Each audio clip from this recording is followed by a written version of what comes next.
All right, so this next section is some heavy lifting here. Right. So we're gonna slow down just a little bit because this is For on purpose. Yeah, there's he a lot of says- highlights in this part. Yeah. So here's this question: is well-being a prudential or a moral good? Is it a prudential or a moral good? Right. So is it found objectively, or is it good? Like it's prudent for me to, take a shower because then my wife won't kick me out of bed. Right. But is it a moral good that I do it? Right. Well, right. You know, In other that words, might be the question. is it instrumentally good that is useful, or is it intrinsically good? Right. In terms of this. So he says. So there's reason to think that merely taking well-being into account isn't enough to make Harris's theory of morality. Right. And so he says, let's back up a minute. Right. Remember that we're looking for a naturalistic theory of morality that's just based on what scientists can show, right? Brain states we started off with that seem to be problematic, right? Harris has offered a popular version of such of these theories, one in which he adds the words neuroscience. His view is that morality is a matter of well-being, and that if science can determine what constitutes well-being, then it determines morality. This is what Harris is putting forth as an ability to get to a moral good. Right. So if he's right, we need not engage in endless debates over whether abortion is wrong. We need only answer the question directly off science. Does abortion increase or decrease well-being or happiness? Yes or no?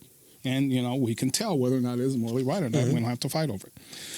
He says, but we've seen a few problems with Harris's view, right? One is that it seems highly questionable that morality can be reduced to well-being alone. We're not even sure what well-being is, but it doesn't even seem like, that it can be reduced to that. Right. And even if it could, there are reasons to doubt that the brain states are all there are to well-being. There may be something else more than just brain states. Remember, the brain in the vat versus the real person have exact same brain states, but clearly I would rather be the real person than the brain in the vat. Right. Right? Yeah.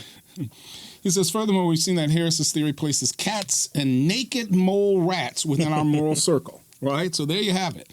And there seems to be no way to prevent this. Right. So we have to take in all of these creatures in our moral circle, any creature that has sentience, right, that can feel something, right. Pain, pleasure, whatever. Have a brain. Right. Yeah. Right. So there you go. The scarecrow from Wizard of Oz is out. The lion is in. That's right. Yeah. That's right. So Harris's theory isn't faring so well. So it seems to me, he says, that there may be further problems with it. And so he wants to consider these. He says, to see this, he says, we have to look at the difference between prudential value and moral value, right? And he says it may be that Harris's theory is really about the former and not the latter. Maybe that's what Harris is about. Right. His theory is maybe about prudential value, and really, in other words, he's missed the mark here. He's hit prudential value and not necessarily moral value. So what is it then? Well, to be prudentially value is to be good for a subject, not simply good, that is good in and of itself, right? So if something is good for something, we call that a prudential value, right? If something is good in and of itself, that's something different. We might say that's a moral value, or, or at least there's a distinction there between them. Right? Well, and reaching back in my old college days, Bakari and Bentham,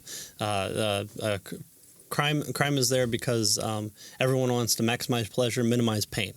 If you have a law that causes someone to question whether or not doing the action will either will not be enough, so that carrying out the undesired action will maximize pain, maximize pleasure over where they're at now, they're more likely to walk into the gas station and hold them up if they just get slapped with a $50 fine. Well, I just know that I have to steal $51 from the till in order to make it worth it. To make it worth it. Or you make it too extreme, where then people are scared, so you minimize the pain of doing it, and so that was their attempt to explain criminality in people, so that people wouldn't want to rob the convenience store because they would be put in jail, and so they're trying to minimize the pain and maximize the pleasure. It gives me way more pleasure not to be in jail.